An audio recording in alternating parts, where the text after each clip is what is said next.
Shuiwan is one of those characters that could either become a milestone release or fall flat on his face. He isn't just another Resonator. He represents a chance for Kuro Games to prove they can make a male character that feels both rewarding and impactful in the long run. That's why his arrival feels so important. The risks are obvious. If his kit is clunky, overly niche, or chained to a single weapon or partner, he'll fade away just like others before him. But the opportunity is equally massive. If Kuro gets this one right, Qiuyuan could set a new precedent for male Resonators.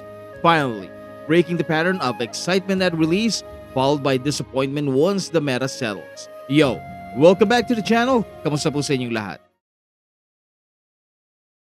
There's a lot of curiosity surrounding Shuiwan right now. Not just because of his design, but because he's one of the rare male releases in Wuthering Waves, and that alone makes him stand out in a roster largely dominated by female characters. However, appearance can only take a Resonator so far. As history has shown, looking stylish doesn't guarantee long-term success. If his gameplay mechanics feel underwhelming or awkward, then the excitement could vanish quickly. Players have seen this happen before. Characters that seemed promising on paper ended up clunky to build, locked behind expensive setups, or too niche to find a consistent role. That's real danger Shuiwan faces if his kit doesn't back up the hype. We've seen it happen before. Take Zani for example. She came in with tons of hype, and her design immediately stood out. But once people started digging into her kit, the reality sets in. She basically needs her signature weapon to feel complete, and she relies heavily on Phoebe or Spectral Rover just to generate frazzle stacks. Even when you've got all that working, the actual gameplay isn't as straightforward as you'd want. For many, it's clunky and requires constant setup. And after all that, the raw damage isn't as impressive as people hope. Some players enjoy her completely, but plenty don't, and that awkwardness left her in a strange place. That's the exact kind of trap Qiuyuan needs to avoid if Kuro doesn't want him to share that same fate. The game doesn't release many male characters, so every one of them matters. They don't need to be the most broken units in the game, but they do need to feel rewarding and worth building. Qiuyuan at launch had some strength, boosted by the excitement of release, but has struggled over time. Shang Liao is another example of how things can go wrong. Once August came in, his relevance dropped off completely unless you were already invested in him early on.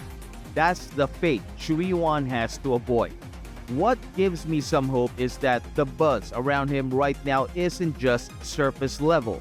People want him to succeed, but interest alone won't carry him through.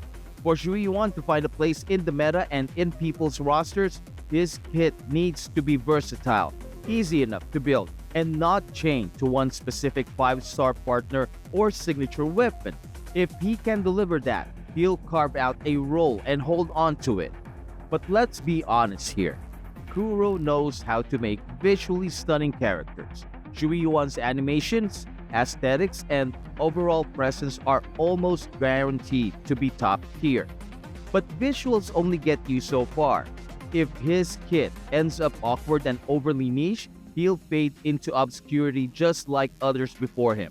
On the other hand, if they give him solid synergy with both 4-star and 5-star options and make him viable without demanding a whale-level investment, then we might finally have male release that really lands. There's also the unused law of harmony echo set floating around. If Shuiwan can actually make good use of it without being locked into a weapon requirement, then he could become one of those sleeper hits. Not necessarily the strongest, but the kind of character people enjoy building and playing because he feels practical and rewarding. On a side note, it's worth pointing out that Shuiwan fills a very specific gap in the roster: crit buffs and echo skill damage buffs. He's currently the only character who can directly enhance echo skill damage, which instantly makes him appealing to units like Carlotta, Cantorella, and Roccia, and potentially even future releases like Galbrena and maybe even Chisa.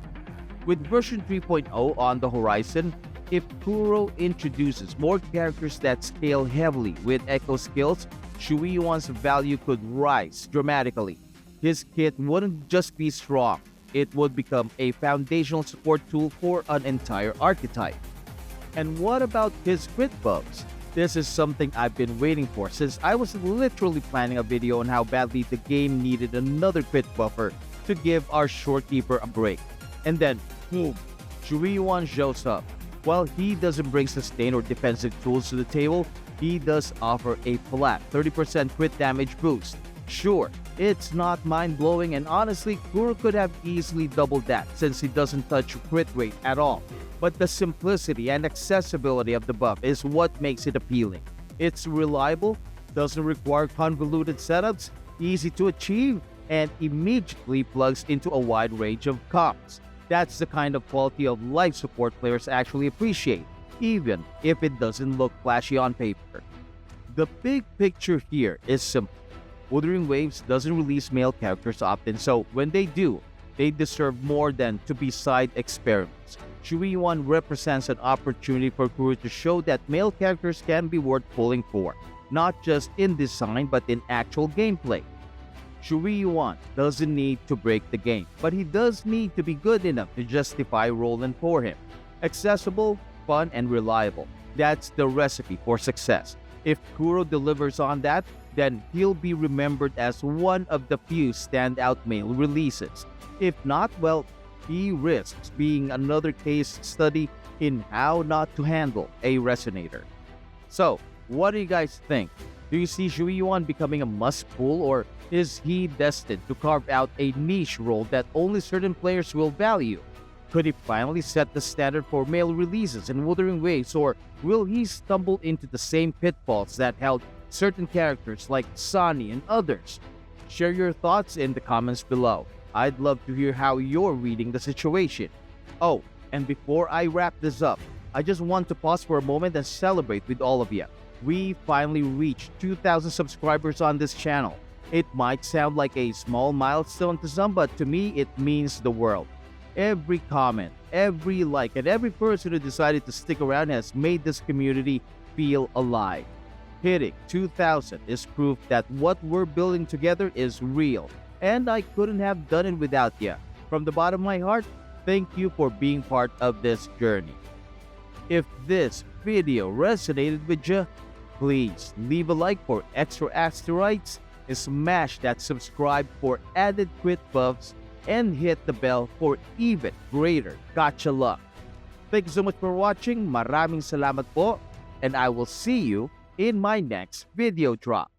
Goodbye.